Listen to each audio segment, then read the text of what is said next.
Hello, this is Glenda, and I make soap making videos that I usually post every Thursday. This week's video is inspired on the 4th of July.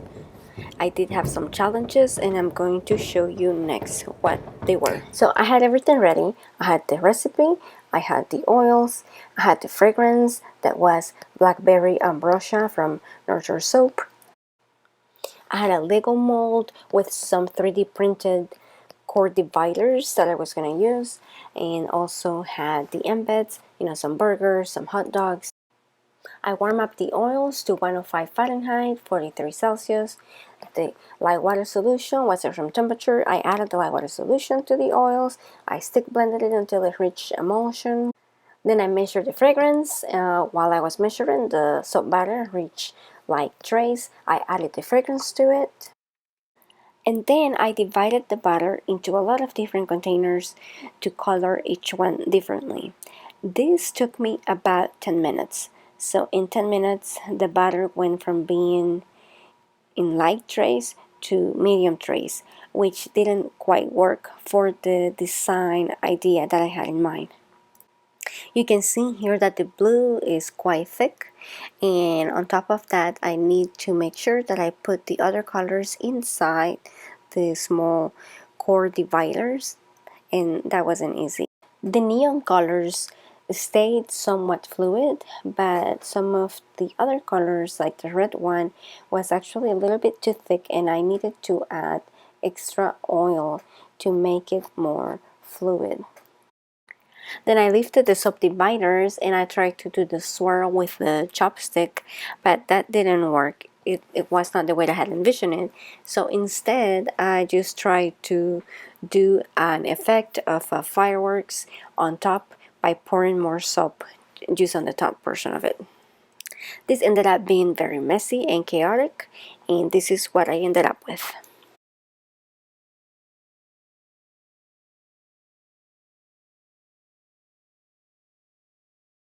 Then it developed a lot of soda ash, so I was not very happy with it, and I thought, you know what, I need to make a do-over. I used the same colors except for the blue. I think I did change that one. Same mold, different fragrance. This time I used Cucumber Melon from Nature's Garden. I was also very careful to stop stick blending after reaching emulsion. I actually had to wait several minutes before being able to pour the soap into the mold because the colors had not reached trace yet, and I did want them to be at least at light trace when I pour them. This time I also tried to fill the dividers first before adding the background color. I did experience leakage at the bottom because of this, so at some point I did have to add the dark blue so that it could make pressure against the dividers and avoid any more leakage.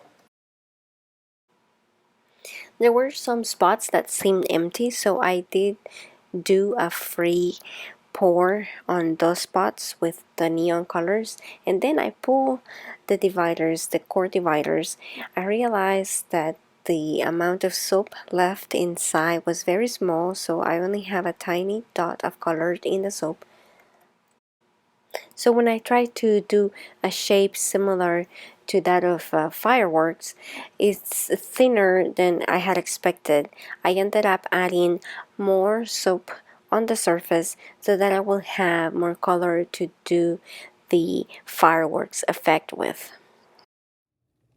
I was concerned about getting soda ash with this soap as well because I had more water content than I usually have. So I cover it with a plastic wrap. I spray with alcohol prior, and then I insulated it.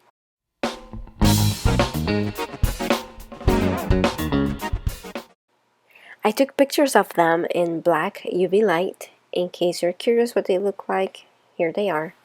It still developed some soda ash, but not as much as my first attempt. So now I'm going to cut it with the Love Splitter, and then I'll use the individual soap bar cutter.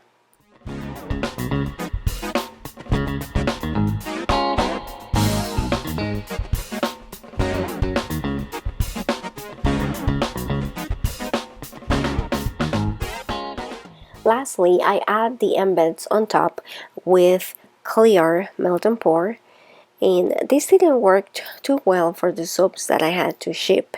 The embeds seemed to have fallen off. However, the soaps that I gave locally and that I use in those, the burgers and the hot dogs did stay on top. I'm going to leave you with some pictures of the final bars, and after that I'm going to show you how I made the hamburgers in case you want to stick around.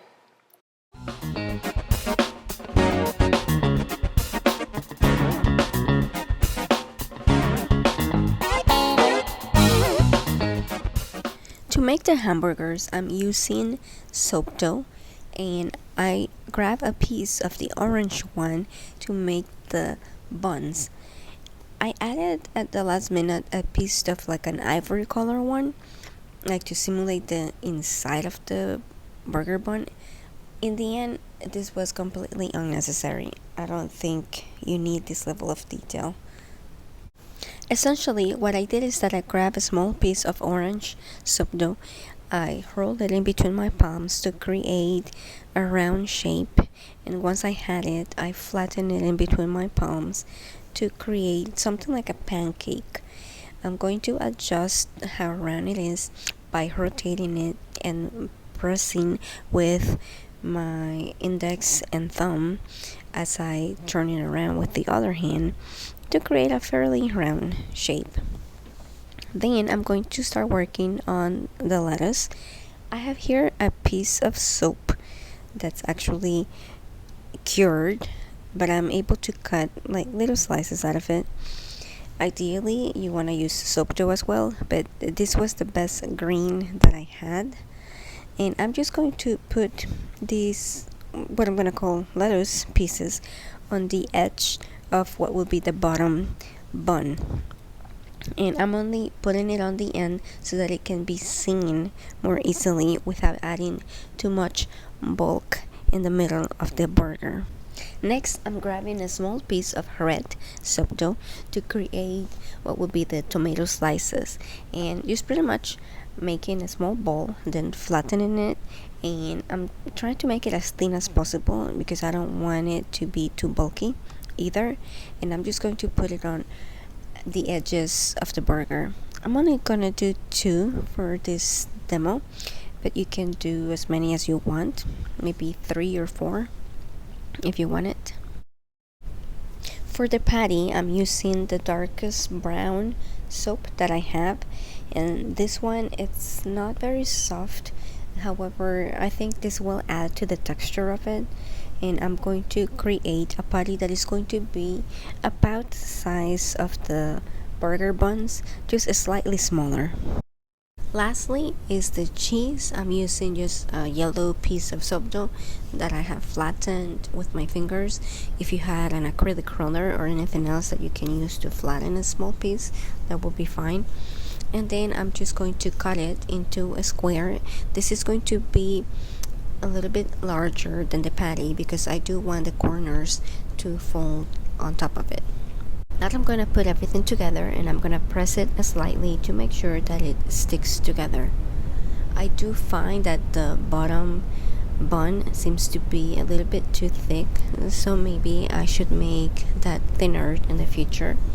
Also made some adjustments because the lettuce leaves don't seem to be picking out enough, so I'm going to add a few more. But other than that, this is it. Thank you for watching, and hopefully I will see you next week. Feel free to subscribe if you want to. Bye.